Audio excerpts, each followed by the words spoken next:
everyone. So today we are going to be having um another child case. It's very sad, but the good news is that her identity was given to her and justice is being served. So we're going to be talking about Opelika baby Jane Doe. It was so sad going through this case and seeing her face. I just especially children's cases, just looking at the photos of them and not understanding how people can just harm them, especially when it's the parents of all people, it's just crazy to me. So I have a little bit of information on her. There's like a small little timeline that I wanted to include that just made it easier for me to get information down. But all the links I used for research will be down below, like always. And let's go ahead and get into this, and let me tell you about Opelika baby Jane Doe, or as her name was given back to her, Amore Wiggins. So the Opelika community was left to be really upset on January 28th of 2012 when tiny skeletal remains were discovered at the Brookhaven Trailer Park off of Hurst Street. So the remains were determined to be that of a young black female between the ages of 4 to 7, and there was an autopsy, and that revealed that more than 15 fractures attributed to blunt force trauma, that there was also evidence of healing and malnourishment. So there was fractures from blunt force trauma, some of them were healing, and there was also evidence of malnourishment, which that is absolutely heinous. So, like, she had been enduring that for a while, as some of them were healing. This had been going on for at least a little bit. The death was determined to be a homicide, and it was believed to have occurred between the summer of 2010 and that of 2011. And for the next decade, Opelika Police Department they investigated, trying to create a DNA profile, which all ended up being unsuccessful because of the condition of her remains. I am obviously not going to show a photo of her remains, but on the screen there will be like a photo of the outfit that was found with her. It's very sad, so please be warned that I am going to show that. I will not show her remains. I would never do that. That is very stressing, and I wouldn't want to see them either. So, at this point, they aren't able to build a profile for her, which means they can't identify her.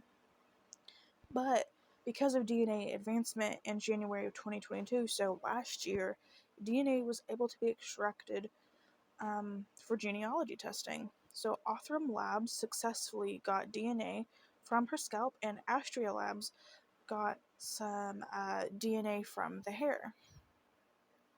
A comprehensive I'm so sorry, I cannot speak. A comprehensive genealogical profile was built from that, and they got some hits. Dr. Barbara Raventer, with Firebird Forensics Group, used the profile to identify her relatives and developed some leads. And now we're going to get into like a quick timeline of how things kind of rolled out. So from 2012 to 2022, police reviewed 15,000 case files and thousands of tips. 2016, there are pics that surface of a girl taken at Opelika's Greater Peace Baptist Church Bible School around 2011 that may be her, that they thought could have maybe been her. And I will have those photos on the screen. In October of 2022, her father, Lamar Vickerstaff Jr., is identified. December of 2022, he is notified of her death, and he is interviewed, as well as his wife, Ruth Vickerstaff. I also want to note that Ruth is not her biological mother. When they are interviewed, they do not provide any information on her identity. Like, they give them nothing. December of 2022, Amore Wiggins is identified. as the Jane Doe. Police meet with Sherry Wiggins, who is her biological mom, and she actually provides legal documents that the Vicar staffs obtained legal custody of Amore in 2009. So that little girl wasn't even in Sherry's care at the time she was with the Vicar staffs. December of 2022, the police department reaches out to school boards, pediatric clinics, and they find out that she was never enrolled in school, and she was never even reported missing. So she just there's just no information about her out there. As of January 1st of this year, 2023, Amore would have been 17 and they celebrated her birthday. January 17th of 2023, Lamar and Ruth are arrested and charged with felony murder. Ruth was also arrested for failure to report a missing child under Kaylee's Law. So Kaylee's Law was passed in several states, making it a felony for a parent or a legal guardian to not report a child missing in cases where the parent knew or should have known the child was possibly in danger.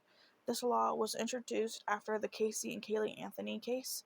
I'm sure you probably have heard about that. So that's what Kaylee's Law is. And I also want to say that these two, Lamar and Ruth, were also arrested in Florida, which is where the Casey and Kaylee Anthony case took place. And that is what I have for you. Like, there's no information on them going to trial or anything like that yet. So this case is basically still being investigated. It's still ongoing. There's still going to be a trial and stuff set, unless they plead not guilty, I believe. Or guilty, I'm sorry. They plead one way and then they don't have to go to trial, I believe. So this case is still ongoing. It's still open, which means that I will be updating you guys hopefully here soon. Maybe we'll get a trial date or something like that. But her identity was given back to her.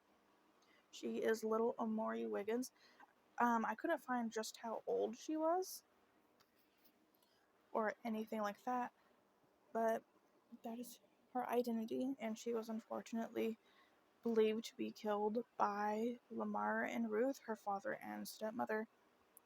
And I couldn't also find like why maybe they've done it or anything like that. There's just no information about that. Hopefully that will come out soon. But that is the case of Amore Wiggins, the Opelika baby Jane Doe. So I just want to say, like, it's incredible, like, DNA advancement. Like, this was 2012, and they just could not get enough DNA to make any conclusions about who she is, and it took them 10 years, but they finally got something. And because of that, she has her name back. Her mother, her biological mother, knows that unfortunately that child is no longer in this world, and she was able to help provide some information about who the child would have been with. And we know, or we believe we know, who did it. And hopefully this little girl will finally get justice. So it's just really crazy what DNA advancement can do, and genealogy testing and all that. I just think it's so neat. And it's finally getting this case a move on. So let me know your thoughts down below. Like always, please be respectful, because it was a little girl that lost her life, and family might stumble upon this video, and I just don't want there to be anything disrespectful in the comments. So please just be respectful and refrain from being too egregious. Like I said, I will talk to you guys again when I have updates for you. I'm ready to see what's going to happen, and I'm sure you are as well. But thank you so much for listening to Amore's story, and I will see you guys in the next video. Bye, guys.